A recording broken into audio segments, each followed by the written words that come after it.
जाला ना धीरे धीरे बजाओ रे बसिया धीरे धीरे सोने हाँ एक ही बात के ढोलक का आवाज बनवावा है प्रिंस जी फिर कर आ गया हाँ कालियो आई मच्छरदानी कथी लगबे छिए ए मक्खर नहीं काटे चाहिए सोने ही काट के माला बारे बाबा होए माला बा हे नारायण तेरा होए माला बा हे सोहागन तेरा होए माला बा हे कन्या के बसा गचन मारे लागे बाई कन्या के हाथा बाबा गचन मारे लागे की बात छिके आगे बियाह भेलै हां रे यह बियाह होला मन बियाह यह होला कासिमपुर के नियम छै तुम्हारा बियाह अरे नया सिस्टम कर रहे रे शादी हां नया रे हां मोदी के जमाना में तुम्हार बा बियाह भए गेलै बियाह हम क्या लेलिए कनी बियाह हेलो जी हेलो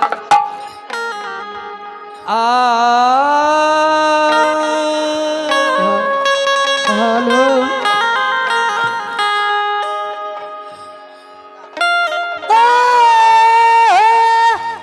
प्रथम सुमरलिए आहे करिए प्रथम सोमराला का रोमासा रोसाती के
राजा बच्चा भरल सावा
बहन हाँ बहन।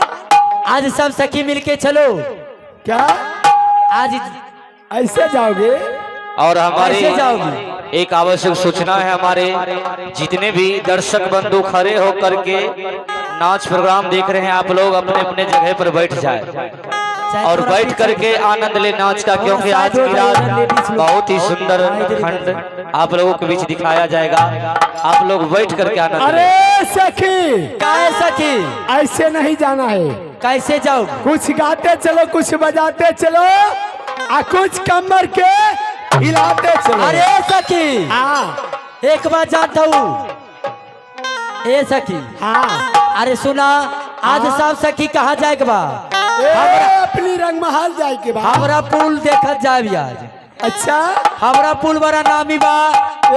ये पाया पर और पुल बाटे, एगो है पर पाया, एगो हो पर पाया। अच्छा। आ दुइये पाया पर पुल बाटे। तो चला सब सखी देख ले। चला गाते आ काली चला। माई के वजह बड़ा शक्ति महान बाटे। ठीक बा, चलो। चल आ सखियो, ए सखो के ले जेबू, आ छौरा के ना ले जेबू। ए बोलाई, अरे घर मुतना है रे। तोरा बेटा है गे, हमर नाम भोलम खराब करे छी की? ए केहन त सुंदर नाम रख सुन ले, मारते मारते सुइत रहबो, सुइत कुटबो फेर मार। आए गे छिमरी की छौरी, मारते मारते सुटका लेबो। अच्छा सुन, ताहू चलबी कहाँ हमरा आर संग में चलबी? मेला देखे ले। गे तोर जाए छे त हमरा जाए में क्या धरलके? तो चलता हूँ। चले ने एकदम तोरे में हमहू हो जाए। ले किया ना करत रही, ज्यादा तोर बहुत खराब भए गेलो, बुझली? गे ई की करियो, जाए से ठंडी गले न तैसे ना भूल लिए नहीं, दिमागे में छी। ठीक है चल। चलबो, चल। ए मास्टर साहब,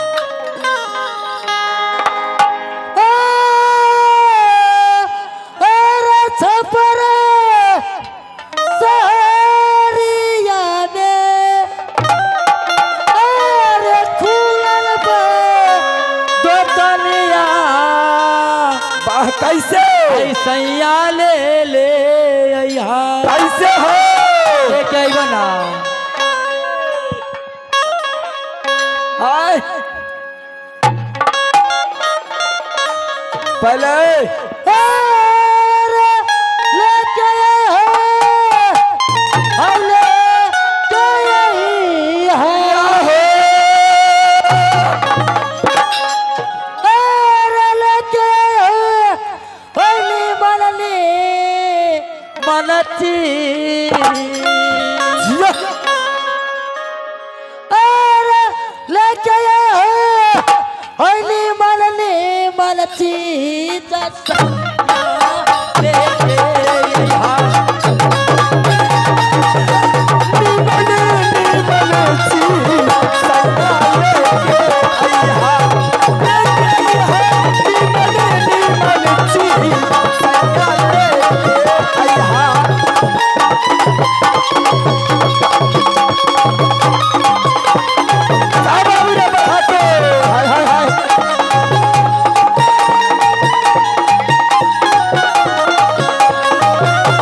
आप लोग आगे बढ़िए, हम पीछे से आ रहे हैं तेल भरा के।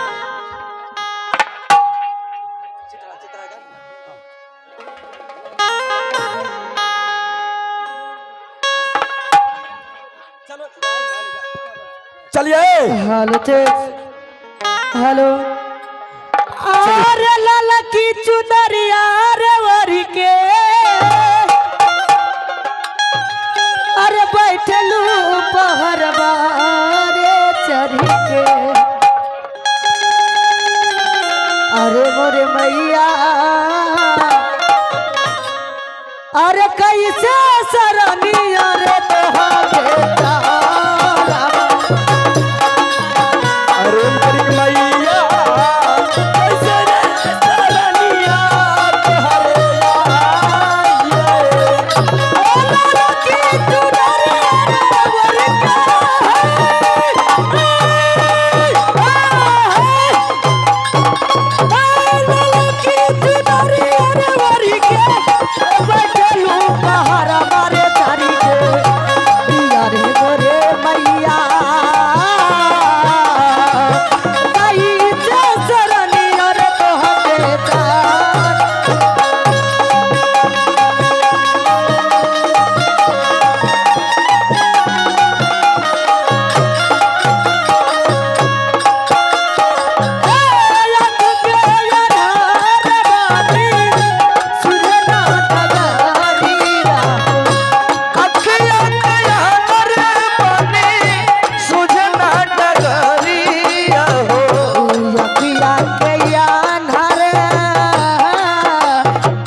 सात बहना गावेली गीती या से झूमी रे झूमी मैया मोरी गावेलू गीतिया की झूमी है झूमी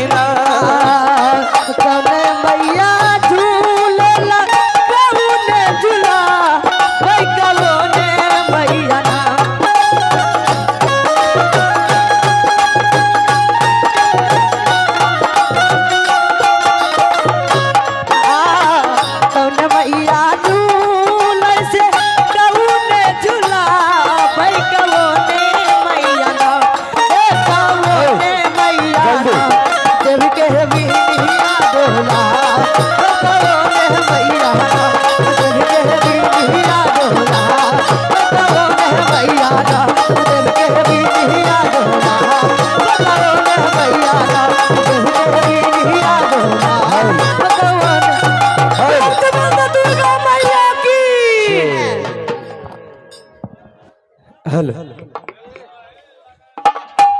हेलो आगे अरे कल्याण कलियो नहीं समझ में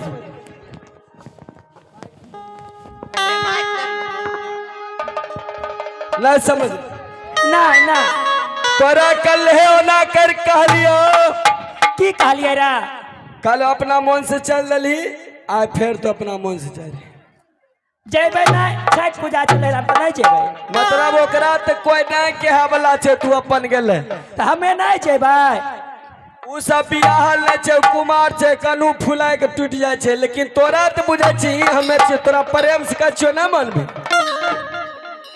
ए जी सुनो ना लहराब से छठ पर मैं फोन करके जा दियो ना जाइब हाँ उ बात एगो अलग भले अभी ककरा नहीं पूछने चल गेली नहीं मानबी आगे मैं बढ़िया रे आगे नहीं मानबी तू एहे एहे नी पुत्रा रे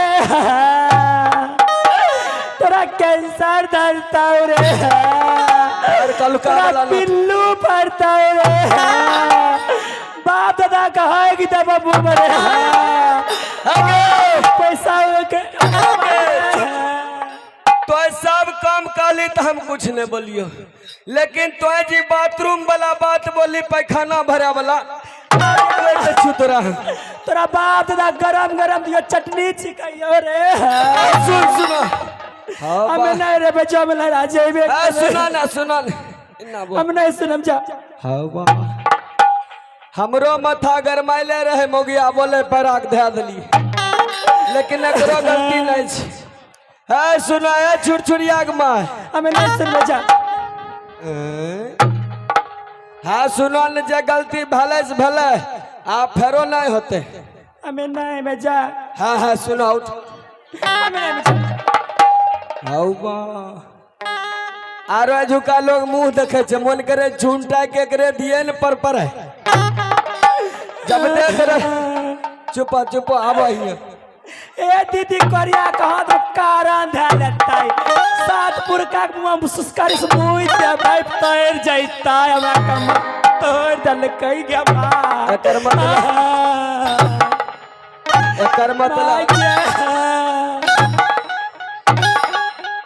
हम नहीं रे बच्चा हम जेबे करिए नहीं मन भी ना ना बेचा इधर आ आगे सुने ससुर के बेटी नहीं सुन बेचा हेलो आता है गे ससुर के बेटी तो कैंसर धरता हूँ आगे सुने ससुर के बेटी पिल्लू भरता हूँ हमर मीठी बतिया मोर भी धरता हूँ हे गे सुगा जैसन नहीं ठोर बेचा आगे यारो खचर पनी कर भी तोरा पंजरा दे दो तो खचर पनी कर भी तोरा पंजरा दे दो तो अरे सुने बाप जामिया अरे सुने बाप जामिया हम लहरा जाइबै मोर आ भैया के हम कह के पिटबै बहुत तोरा मोर अरे भैया के कह के पिटबै बहुत तोरा मोर सुने ससुर का बेटी आगे सुने ससुर का बेटी आगे मीठी बतिया मोर हो गे सुगा जैसन ठोर आरो खचर पनी कर भी तोरा पंजरा दे दो तो यारो खचर पनी कर भी तोरा पंजरा दे दो नहीं मानबो हमें नहीं मानब राजेश भैया फोन कर हम लक्ष्मीनिया चले जाए हम नहीं मानबो नहीं मानबै हले नहीं मान आया दीदी जानीपुर वाली गेमा रे छोरा मौसा रुई से लो केना मनइयो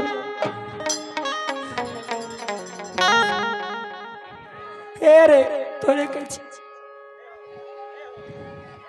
के मागे छोरा ताके छ दे पाकै छ सैया की साथी से जरिया पे हेर छोरा केना मनइए तनी बताई नहीं आहो बाबा ए हो बाबा तोरे कह छ जुल्फी वाला बाबू के जुल्फी से क्या नाम है ये साईं जी का? आ अच्छा एक अर्चन माँ पापा जमागे एक अर्चन माँ पापा तनी सुनो ना एक अर्चन माँ पापा जमा क्या नाम है ये? कहलियो ने 1 2 3 हम नहीं मनबो। आ भैया क्या नाम है ये तो ही बताओ तो चमक बाप रे नहीं कह आमा का ठोप न बिला आमा का ठोप देखे में लालो भाग्य में दल सग्गा नहीं कह 14 चमार करे संभार। हे सुन ले हमें मानबो एक बात। कौन बात? जना पहले बोलबे रहो ना शुरू में ओना कहबो तब हम मान जाए। बे मा कोरिया बुरबा बनल जेते हमरा पटैने जेते। ए रुसनाक पापा तनी इधर आओ ना ए नहीं भाई ना जैसे छबा अरे उसने न दे जैसे छबा अरे उसने न दे बाबो के लखुवन को दो करे खाना बना के घुमाए दहो। ए रुसनाक पापा हमें कहलियो नहीं मनबो जना पहले कह ना कहबो तब मान जाओ। अच्छा ऐसा ही कहिए। हाँ एक ठकैता जी मारब लोट जाई सायो सा ओ सा गेबो सायो सा सायो सा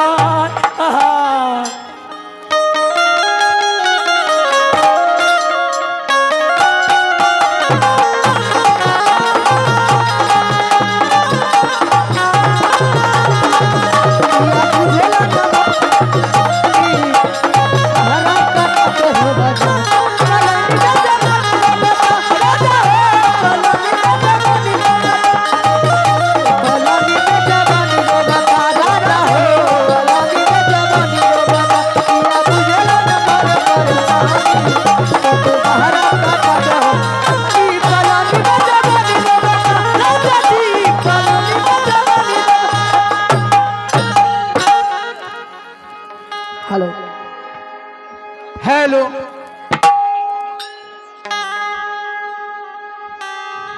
तो लीजिए ए ड्रामा रखा गया है राज बटवारा हर दल के खंड में। तो आपको बीच दिखाने के लिए जा रहे हैं जो टूटी फूटी होगा आप बच्चे समझ कर क्षमा कर दीजिएगा।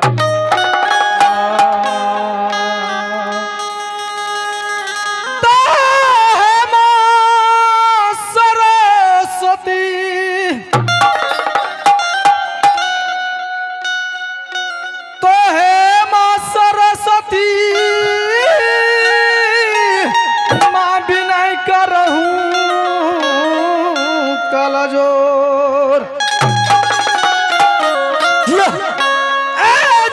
बालक कुछ जानत न माँ कंठ विराज हूँ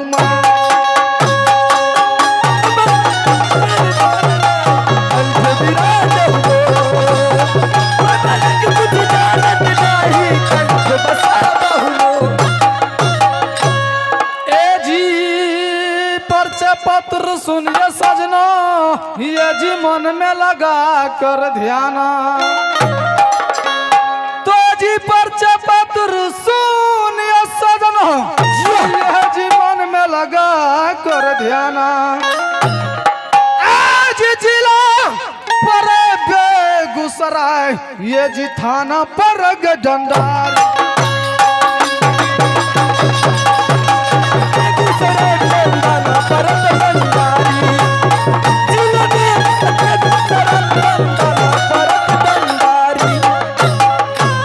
थाना पर गए डंडारी सजना थाना पर गए डंडारी बाहर ब्लॉक बैंक डंडारी पर गए ये जी बिशनपुर खास मकान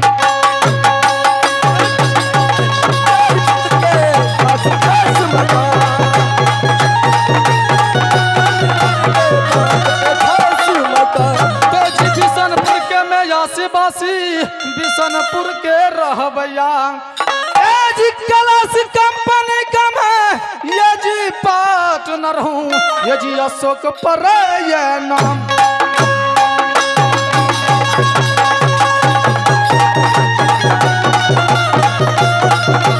बाहर बाबू रे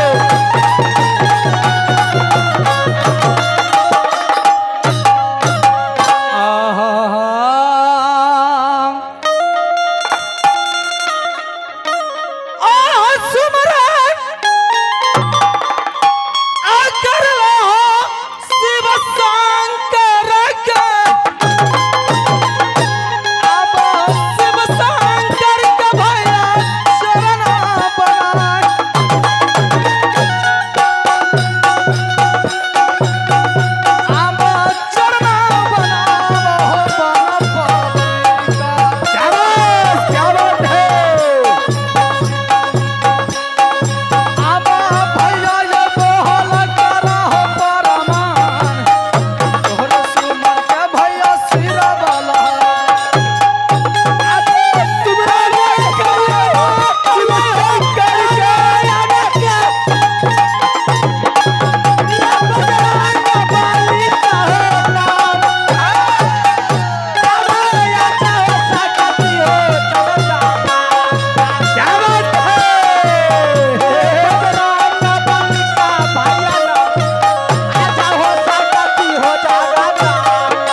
राज मुहावा पड़ता है और मेरे पिताजी का नाम बीरजासर सिंह पड़ता है और माई का नाम रानी देवला पड़ता है और मेरा नाम अल्लाह कुमार पड़ता है और छोटे भाई का नाम जंगी रुदल पड़ता है और बड़े बेटे के नाम इंदल कुमार पड़ता है और भतीजा के नाम अमरजीत कुमार पड़ता है और मैं यहाँ से जाता हूँ रंगमहल और रंगमहल में आराम करूँगा।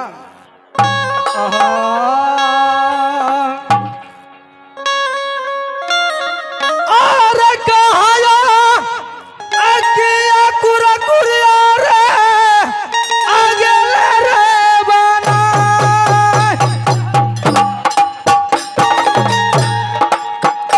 हे रे ये कनाना अब जरिया कुरकुरिया रे हे याबे बांगले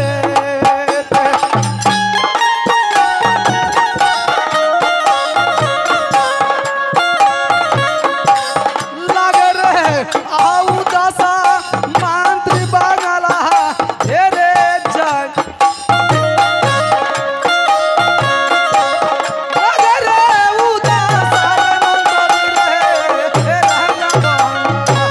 राजा अब चलिए बाजा भाया राजा जी नित्य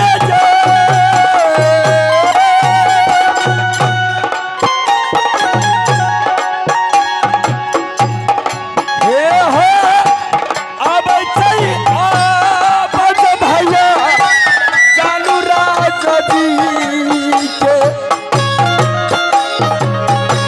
करबई मुलाकातिया भैया राजा जी से यो